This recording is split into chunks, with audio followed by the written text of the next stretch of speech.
안녕하세요. 반갑습니다. 사회학 통계 드디어 이제 마지막 시간이에요. 10번째 시간으로 검증의 방향과 검증력에 대해서 한번 살펴보도록 하겠습니다.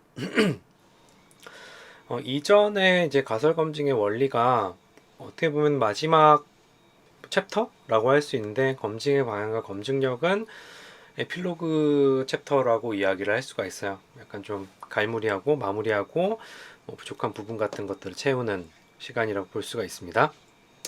자, 검증의 방향.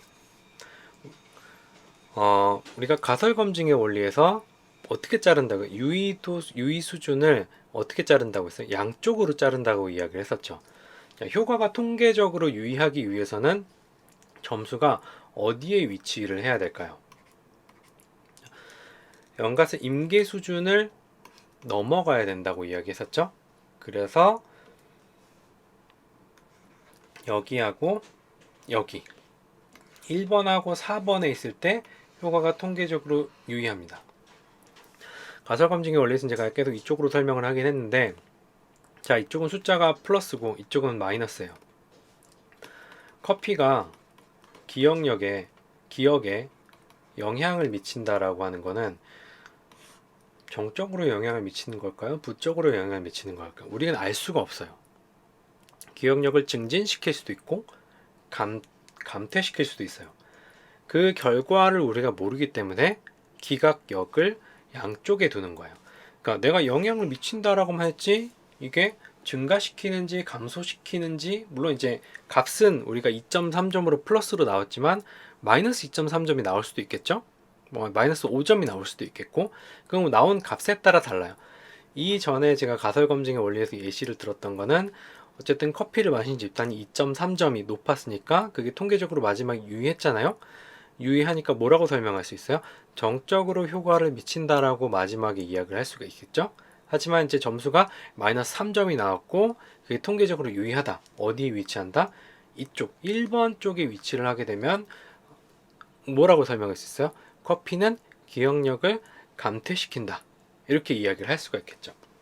우리가 검증의 방향성을 이야기를 하는 이유는 어떤 처치의 효과가, 독립변수의 효과가 어디로 영향을 미치는지를 알 수 없기 때문에 그래요. 알 수 있는 경우도 있지만 대부분 우리가 알 수가 없다고 간주를 합니다. 독립변수의 효과가 정적인가 부적인가, 커피 한 잔이 기억에 영향을 미치는가에서는 커피 한 잔은 기억까지 수행에 영향을 미친다가 우리가 주장하고 싶은 대립가설이죠. 통계적 과정 외에 검증되는 건 커피 한 잔은 기억까지 수행에 영향을 미치지 않는다 라고 할 수 있어요. 요 가설은 커피가 기억과제에 어느 방향으로든 플러스 마이너스든 영향을 준다라는 것만 알 수가 있어요. 이게 무슨 말장난이냐라고 생각할 수도 있긴 하겠지만, 연구 가설은 되게 의미를 갖다가 이제 명확하게 해줘야 될 필요성이 있어요. 이게 그냥 우리가 영향을 준다라고 하면 무언가를 증가시킨다라는 걸로 생각을 할 수 있겠지만, 엄밀히 말하면 그냥 영향을 미친다예요. 플러스인지 마이너스는 모른다가 되는 거죠. 결과적으로 어느 방향으로든 관찰된 측정치가 임계치를 넘어서면 연가설을 기각을 할 수 있어요. 그러니까 요 점수가 커피를 이제 마셨을 때 기억력 과제에서 커피를 마신 점수가 낮든 높든 간에 어느 방향으로든 측정치가 요 임계치를 넘어가게 되면은 연가설을 기각을 할 수가 있어요. 만약 커피가 어떤 방향을 가질 것을 예상한다면, 이거는 방향적 가설이라고 이야기를 해요. 그렇다면 대립가설은 뭐예요? 이 경우에는 그러니까 정적으로 영향을 미친다라고 했을 때는 어, 커피 한 잔은 기억과제 수행에서 정적인 영향을 미칠 것이다. 기억과제 수행을 증진시킬 것이다 라고 우리가 가설을 세워야 되는 거고, 반대로 이 방향으로 예측한다라고 하면, 방향성 이쪽으로 가져간다고 하면 커피 한 잔은 기억과제 수행을 감퇴시킬 것이다, 뭐 저하시킬 것이다, 이런 식으로 이제 해야 되겠죠. 연가설은 이제 효과가 없을 것이다라고 이제 이야기를 하게 되겠죠. 효과가 있는데 어느 쪽으로 있다? 반대쪽으로 있다라고. 만약에 증진시킬 것이다 하고 만약 연가설을 감소시킬 것이다라고 하면 하나가 더 있죠. 효과가 없을 것이다가 있잖아요. 효과가 없을 것이다 하고 증진시킬 것이다. 없거나 감소시킬 것이다. 뭐 이런 식으로 짜야 되나? 왜 제가 이 부분에서 조금 헷갈리냐면은 우린 일반적으로 방향적 가설을 사용하진 않거든요. 여러분들이 사용하는 SPSS에서도 디폴트 검증의 방향이 전부 다 양방 검증, 투테일 검증이에요. 양쪽 비방향 검증을 사용을 하거든요. 자, 비방향 검증, 양방 검증, 투테일 테스트라고 하고 이론적 분포 양쪽 꼬리의 기각력을 설정을 하는 거예요. 이게 이제 가장 일반적이고 일반적이라기보단 디폴트예요. 기본. 방향적 검증은 일반 검증이라고 하고 이론적 분포 한쪽 끝에 기각력을 설정하는 겁니다. 자, 보면은 파란색으로 설정을 한 게 그 방향적 검증을 한 거예요. 그랬을 때 이 빨간색보다 조금 더 기각력이 아래쪽으로 내려오죠. 그랬을 때 요때 장점이 뭐냐면 내가 점수를 이제 요 점수 때 대충 요 지점의 점수를 얻었다고 하면은 기각력을 투테일드 했을 때랑 원테일드 했을 때랑 이게 연가설을 기각하냐 기각하지 않느냐가 달라지죠. 빨간색을 기준으로 했을 때는 연가설이 수용되는 거고 파란색으로 했을 때는 연가설이 기각되는 거에 포함이 되죠. 그렇기 때문에 결과를 내기 위해서 원테일드로 이제 검증을 할 수도 있어요. 그런 꼼수를 쓸 수도 있는데 그렇게 하면 안 된다라는 걸 이야기하는 겁니다. 결과를 예측해준 이론이나 다른 증거들이 있는지를 고려해야 돼. 그러니까 우리가 방향적 검증을 할 때는 선행 연구에서 이게 계속 한쪽 방향으로 연구 결과가 나온다라는 거를 한쪽 방향으로 확실하게 나온다라는 걸 알 때 우리가 방향적 검증을 할 수 있어요. 하지만 확실한 건 없어요. 왜냐하면 우리가 그 가설 검증 원리에서 마지막에 뭐라 그랬어요?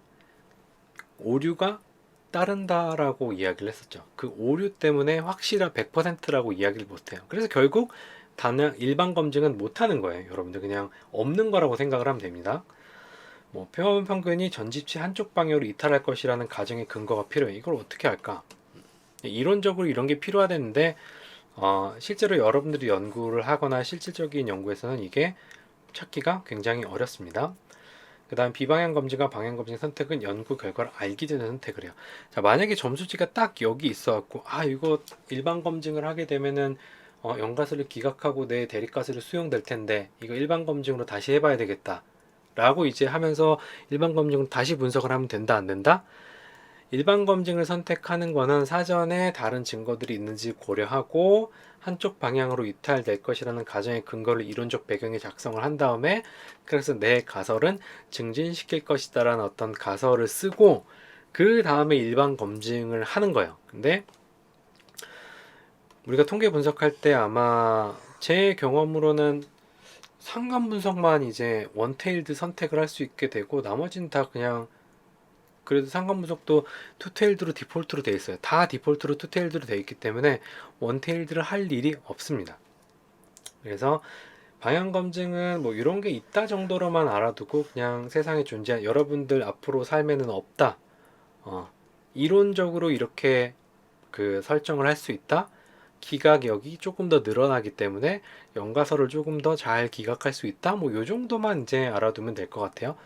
하지만 그 전에 뭐가 필요하다? 이론적 근거 같은 것들이 필요하다. 이렇게 하면 될 것 같습니다. 자, 그다음에 이제 결정의 오류를 이제 볼게요. 우리가 가설 검증은 효과와 오차 두 요인을 동시에 이제 고려할 수 없고 효과 없습니다. 따라서 가설 검증의 논리는 항상 두 가지 오류가 따라요. 1종 오류가 있고 2종 오류가 있습니다. 이 기각 영역에서 넘어가게 되면은 어떤 내가 처치한 독립변수의 효과가 있다라고 이제 결론을 내리게 되는데 그 결론이 뭐를 가지고 있다? 항상 오류를 가지고 있다고 이야기를 하는 겁니다. 그 오류가 뭔지 1종 오류가 2종 오류가 뭔지 한번 살펴보겠습니다. 자, 1종 오류는 연가설이 참임에도 불구하고 연가설을 기각하는 거야. 연가설이 참이면은 어떻게 해야 돼요? 연가설을 수용해야 되는 거죠. 수용해야 되는데 어떻게 한다? 기각해버려. 기각하면은 뭐예요? H1이 결국에는 수용되는 거죠. 잘못된 결론을 내리는 거예요. 이 일종 오류에 의해서 일종 오류의 확률은 유의 수준인 알파와 같아요. 자, 연가설이 참임에도 불구하고 연가설을 기각하는 것. 0.05가 요 수준이면은 만약에 점수가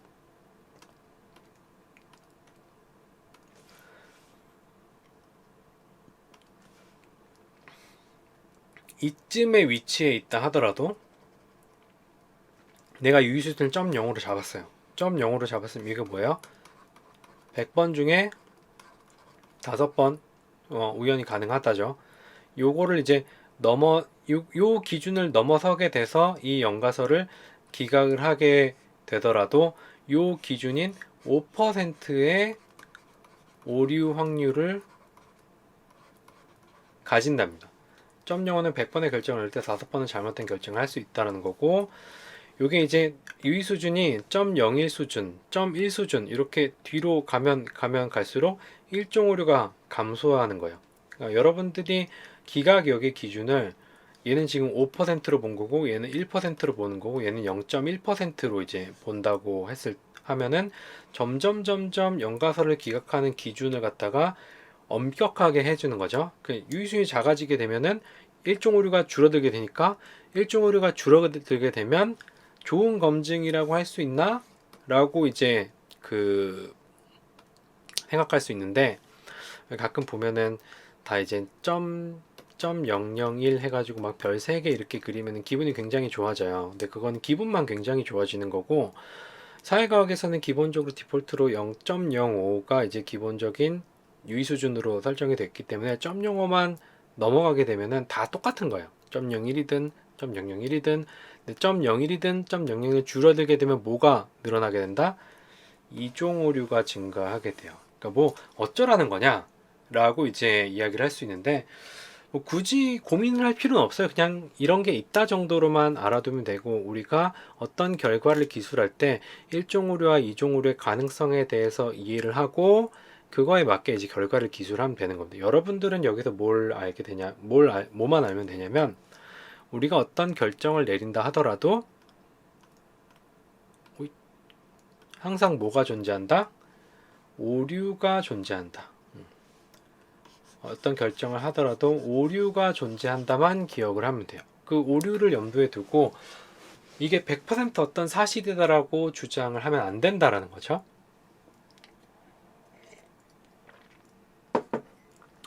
자, 그렇다면 이종 오류에 대해서 한번 보겠습니다. 이종 오류는 연가설이 거짓임에도 불구하고 연가설을 기각하지 못하는 오류예요. 자, 연가설이 거짓이라면 어떻게 해야 돼요?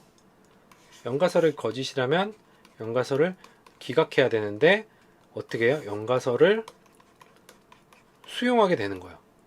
그러니까 얘는 분명히 기각되고 내가 주장하는 대립가설이 맞아. 대립까지 주장함에도 불구하고 대립까지 맞음에도 불구하고 뭐가 이 유의수를 0.01이나 뭐 이렇게 땡겨왔기 때문에 너무 엄격해가지고 실제로 기각을 하지 못하게 되는 거예요. 기각역에 포함되지 못하게 기각되지 못하는 부분이고 이게 대립가설의 분포에 포함된 부분이기 때문에 연가설을 기각해야 되나 기각하지 못하는 오류라고 이야기를 할 수가 있습니다. 여기 포함되는 거라고. 자, 그래서 이제 유의 수준에 따라서 일종 오류와 이종 오류의 차이를 이제 일종 오류의 크기를 보면은 이 유의 수준이 조금씩 0.01, 0.001로 줄어들면서 일종 오류는 점점 줄어들죠. 대신 뭐가 늘어나요? 이종 오류가 점점 늘어나게 돼요. 아, 그럼 어쩌란 얘기냐? 라고 물어볼 수가 있어요. 그냥 0.05 수준으로 나누면 됩니다. 그냥 결론적으로 얘기를 하면 우리가 이제 결정의 오류에 대해서 이제 배우는 이유는 우리의 의사 결정이 항상 오류를 내포하고 있다. 조심스럽게 이야기를 해야 된다. 라는 거를 알려주기 위해서 결정의 오류에 대해서 이야기를 하는 거지. 여러분들이 다시 말하면 여러분들이 어떤 연구 결과를 냈다고 해서 이거 100% 이게 맞아라고 말을 할 수가 없는 거예요. 제가 이제 말버릇이 그렇게 된 게 뭐 그렇게 보인다, 그렇게 나타났다, 그런 것 같아요. 뭐 이런 말투가 굉장히 많잖아요. 그게 어떻게 보면은 이런 습관 때문에 그렇게 나온 것 같아요. 또 이제 같아요라고 얘기를 하죠. 약간 직업병인 것 같긴 한데 아무튼 그런 결정의 오류를 항상 유념해 둬야 된다고 이제 이야기를 할 수 있습니다. 너무 이 유의 수준을 이쪽으로 당기면 문제가 되기도 하고 이쪽으로 당겨도 문제가 돼요.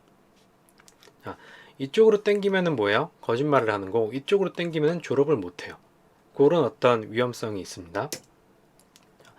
1종 오류와 2종 오류에 대한 연구자의 가치, 상대적 중요성에 따라 연구자는 유의 수준을 결정을 하게 돼요. 여러분들이 그냥 선택을 하면 되는데 여러분들한테는 선택권이 없어요. 여러분들 선택권이 없고 사회과학에서는 딱 요걸 0.05 수준을 맞추게 되면은 그냥 끝이에요. 0.05 수준을 맞추면 우리가 이제 논문을 쓰거나 이런 걸 할 때 1종 오류나 2종 오류에 대해서 이야기할 필요는 없어요. 대신 이제 1종 오류와 2종 오류에 대한 개념을 이해하는 거는 학부생들 같은 경우에는 뭐 중간고사, 기말고사 때 혹시 나올 수가 있으니까 요 개념을 외워야 되죠. 1종 오류와 2종 오류에 대해서. 1종 오류와 2종 오류를 이제 연구자의 그 가치, 상대적 중요성에 따라서 수준을 결정하게 되는데 의료 상황에서는 어떻게 하는 게 나을까요? 의료 상황에서는 어떤 심각한 질병이 있을 때 배를 갈라야 돼요. 그때 이제 유의 수준을 어디에 두냐에 따라서 0.0으로 두냐, 0.1로 두냐, 0.001로 두냐, 환자의 생명이 왔다 갔다 하겠죠. 그럴 땐 어떻게 두는 게 좋을까? 일단 배를 가르고 보는 게 좋을까? 아니면은 그냥 계속 지켜보는 게 좋을까? 계속 지켜보게 되면은 환자가 갑자기 뭐 운명을 달리 생명이 끊어질 수도 있고 아니면은 그냥 열었다가 아무것도 아닌데 그냥 배를 가르는 어떤 실수? 어떤 과잉 진료를 범할 수도 있겠죠. 근데 연구자의 가치에 따라서 이 유의 수준을 결정하게 되는 건데 사회과학에서는 0.05 요것만 지키면 됩니다. 요것만. 여기서 그 수준에 따라서 여러분들이 결정의 오류에 대해서 이해를 하면 될 것 같습니다. 자, 연가설의 분포에서 기각역이 아닌 부분은 올바르게 연가설을 기각하지 않는 확률을 나타내고 대립가설 분포에서 베타가 아닌 부분은 올바르게 연가설을 기각한 확률, 검증력을 나타내요. 이 부분이 검증력입니다. 여러분들이 이제 검증력은 H1의 분포가 있기 때문에 알 수가 없어요. 그냥 이론적으로 이제 이런 게 있다를 알면 되는 거예요. 우리가 연가설이 참일 때 연가설을 기각하는 경우에는 연가설 참이면 연가설을 수용해야 되잖아요. 근데 기각을 해버렸죠? 그럼 이게 1종 오류고 연가설이 거짓일 때 연가설을 기각하는 거는 바른 결정이고 이거는 졸업으로 이어져요. 근데 연가설이 참인데 연가를 수용하는 거 이건 뭐예요? 연가설 참인데 연가설을 수용하게 되면은 바른 결정이긴 하지만 한 학기 더가 되는 거고 연가설이 거짓이면 기각을 해야 되는데 연가설을 수용하게 되면은 2종 오류니까 당연히 연가설을 기각하지 못하죠. 그럼 여기 다시 한 학기 더가 되는 거예요. 1종 오류도 어떻게 보면 졸업이 되긴 하지만 이거는 거짓말. 얘는 이제 유의 수준을 좀 낮추게 되면은 유의 수준을 좀 높이게 되면은 졸업으로 갈 수도 있겠죠. 하여튼 결정의 오류하고 바른 결정은 이렇게 두 가지가 바른 결정이고 이쪽 두 개는 각각 1종 오류, 2종 오류를 나타낸다고 이야기할 수 있습니다. 자, 지금 우리가 이제 검증력이라고 하는 것을 마지막에 이제 이야기를 했는데 요거에 대해서 한번 자세하게 이야기를 해볼게요. 이 통계적 검증력이라고 이야기를 하는 건 연가설을 기각할 수 있는 확률을 이야기해요. 검증력이 강하다라는 것은 연가설을 잘 기각한다라는 의미로 얘기를 할 수가 있어요. 통계적 검증력은 연가설이 실제로 틀릴 때 연가설을 기각하는 결정으로 이끄는 확률이에요. 검증력의 민감성, 검증의 반복 가능성, 뭐 민감도와 반복 가능성이 높으면 검증력이 이제 높아진다고 이야기를 할 수가 있습니다. 높은 검증력은 좋은 통계적 검증의 주요한 요건인데, 그러니까 연가설을 잘 기각할 수 있어야 된다는 거예요.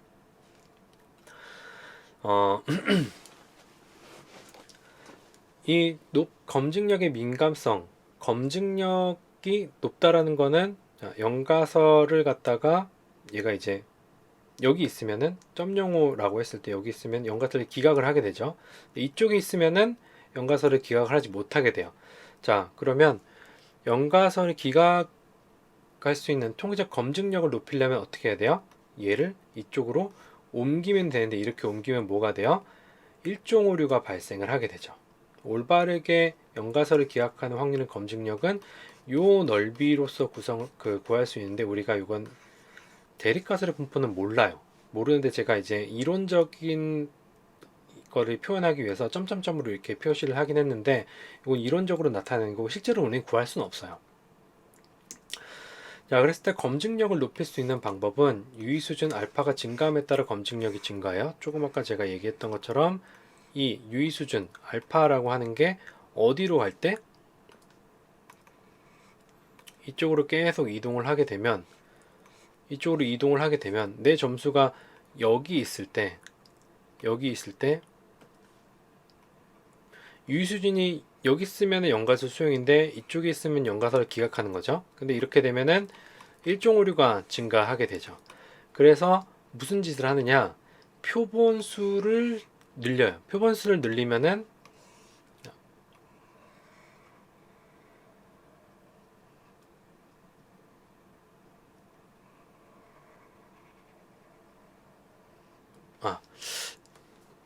하나 다시 그릴게요.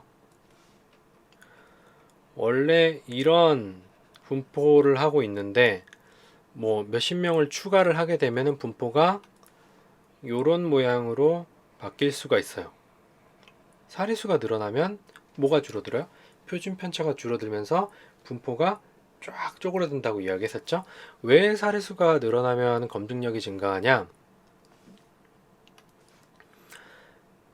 파란색의 점 영어는 이 정도가 될 수가 있겠죠. 이 정도라고 이야기를 했을 때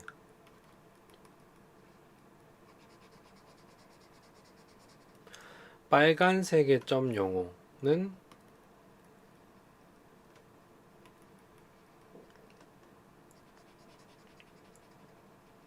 이 밑에 넓이가 확률이니까 이 정도가 될 수 있겠죠. 그랬을 때 내 점수가 여기 있었어요.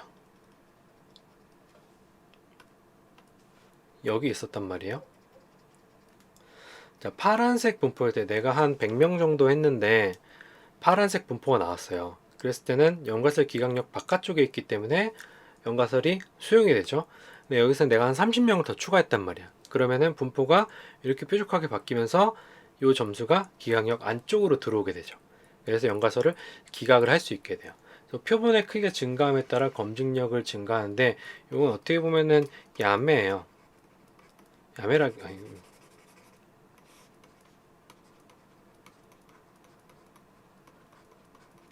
통계적인 결과라고 이야기를 할 수가 있어요. 통계적인 결과라고 하면 실질적인 결과가 아니라는 거죠.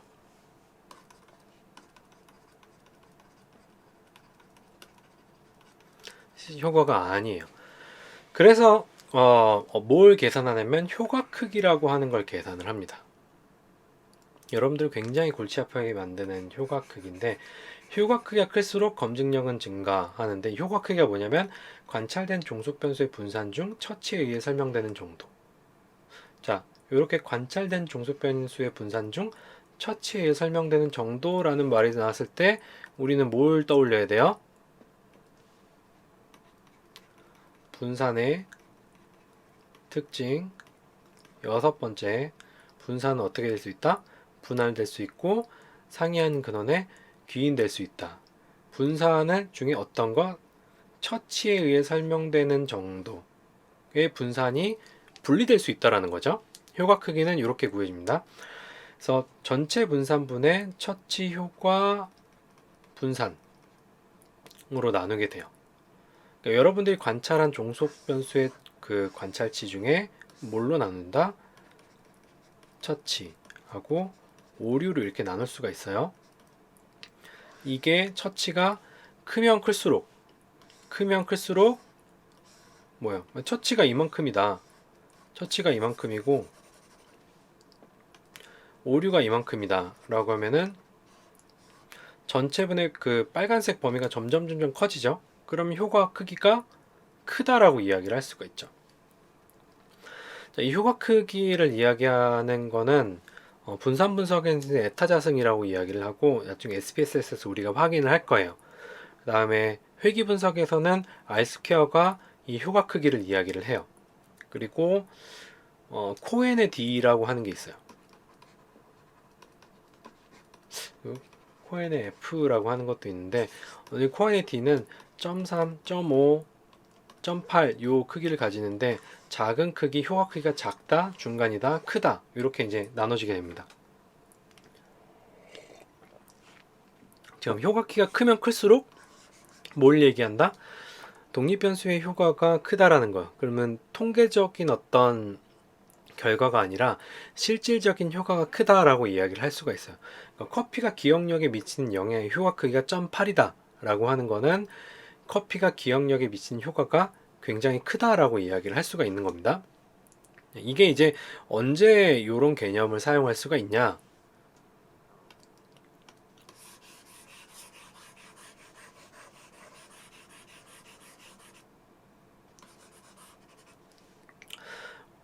우리가 그 아까 표본의 크기가 증가함에 따라 검증력이 증가한다고 얘기했었잖아요. 요즘에 우리가 분석을 할 때 여러분들이 패널 데이터 같은 것들을 쉽게 구할 수 있기 때문에 사례수가 굉장히 많은 데이터들을 구할 수가 있어요. 그리고 예전에 비해서 온라인 설문이라든지 이런 것들 편의성이 굉장히 높아져서 뭐 3, 400명, 500명은 뭐 조금만 시간 투자하고 조금만 노력을 하면은 쉽게 구할 수가 있거든요. 그래가지고 어, 그래서 사례수에 의한 효과, 사례수에 의한 어떤 통계적인 효과 같은 것들이 실제적인 효과로 둔갑해서 나타날 수가 있어요.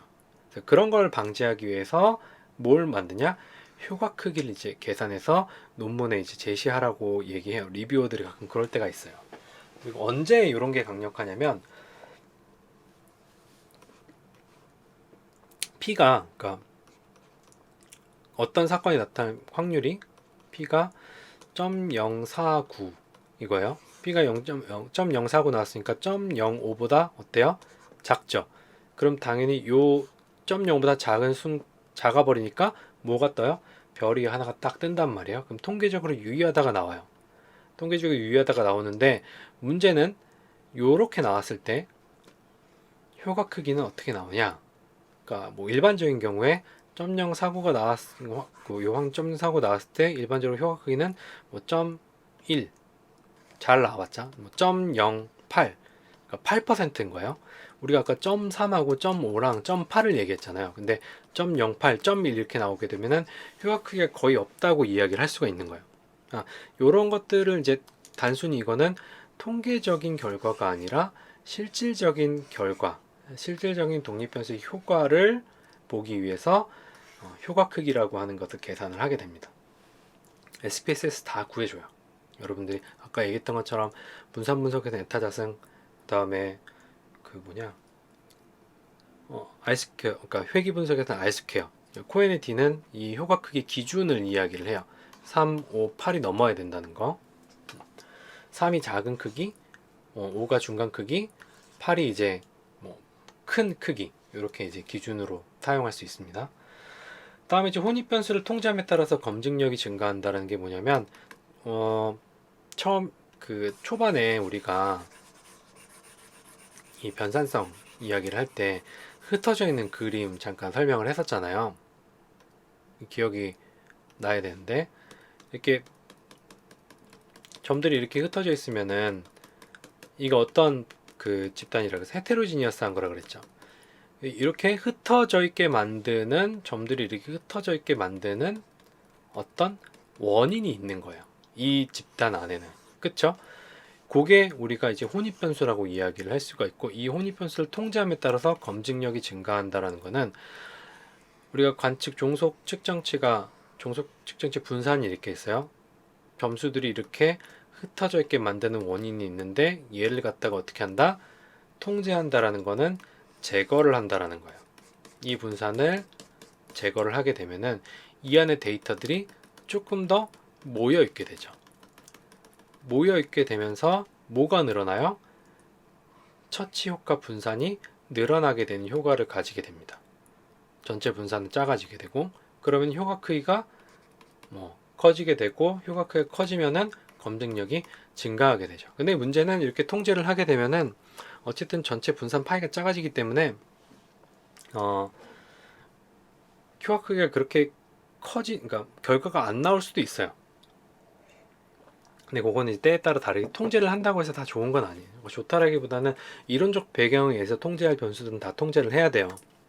너무 엄밀하게 한다고 이것저것 통제 변수를 다 집어넣으면은 그 통제 변수들이 어떤 분산을 다 잡아먹어 버려 갖고 여러분들이 실제로 보고자 하는 연구 결과들이 안 나올 수가 있어요. 뭐 그런 것들은 나중에 여러분이 논문을 읽어보면서 실제로 연구를 진행해 보면서 발견을 하면 될 것 같습니다.